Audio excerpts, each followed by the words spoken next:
যুক্তরাষ্ট্র ও ইরান নতুন যে সমঝোতা স্মারকে সই করেছে সেটিতে উল্লেখ রয়েছে যে ইরানের যুদ্ধ পরবর্তী পুনর্গঠনে $30,000 কোটি সহায়তা দেয়া হবে, কিন্তু এই অর্থ মার্কিন করদাতারা দেবে না বলে স্পষ্ট জানিয়েছে যুক্তরাষ্ট্র। এর পরিবর্তে তহবিলের এই আর্থিক রূপরেখা কেমন হবে তা চুক্তিতে উল্লেখিত 60 দিনের মধ্যে আলোচনার মাধ্যমে চূড়ান্ত করা হবে। সমঝোতা স্মারকটি স্বাক্ষরিত হওয়ার আগে অবশ্য মার্কিন প্রেসিডেন্ট ডোনাল্ড ট্রাম্প ওয়াশিংটন ইরানকে $30,000 কোটি দিচ্ছে এমন খবর প্রত্যাখ্যান করেছিলেন।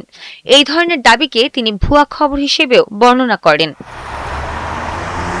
সমঝোতা স্মারক অনুযায়ী যুক্তরাষ্ট্র ইরানে কোনো আর্থিক ভূমিকা পালনের চেয়ে মূলত একটি সহায়ক ভূমিকা পালন করবে।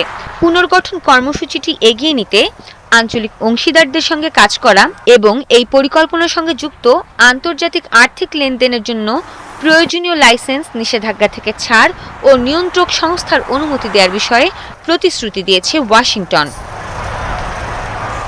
এই পুনর্গঠন প্রক্রিয়ায় বেসরকারি বিনিয়োগকারীরাও একটি বড় ভূমিকা পালন করবে বলে আশা করা হচ্ছে। নিষেধাজ্ঞা প্রত্যাহার এবং প্রয়োজনীয় আইনি ও নিয়ন্ত্রক সংস্থার অনুমোদন নিশ্চিত করা গেলে আন্তর্জাতিক কোম্পানি ও বিনিয়োগ তহবিলগুলোকে ইরানের জ্বালানি, পরিবহন, আবাসন ও শিল্প উন্নয়নের মতো খাতগুলোতে অংশ নিতে উৎসাহিত করা যেতে পারে বলে জানিয়েছে যুক্তরাষ্ট্র। মার্কিন সংবাদ মাধ্যম এনপিআর এর সঙ্গে আলাপকালে দেশটির জাতীয় নিরাপত্তা উপদেষ্টা জ্যাক সুলিভান বলেন, তেহরান আশা করছে এই $30,000 কোটি উৎস হবে বাইরের কোনো পক্ষ বা দেশ। এই বিনিয়োগগুলো আকৃষ্ট ও সুরক্ষিত করার জন্য প্রয়োজনীয় পরিবেশ তৈরি করতে সহায়তা করবে যুক্তরাষ্ট্র।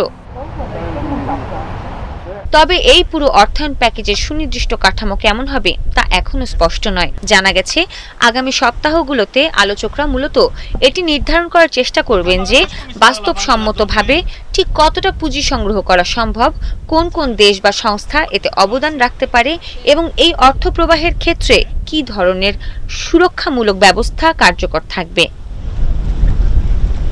সৃষ্টি ঘটক, ৭১।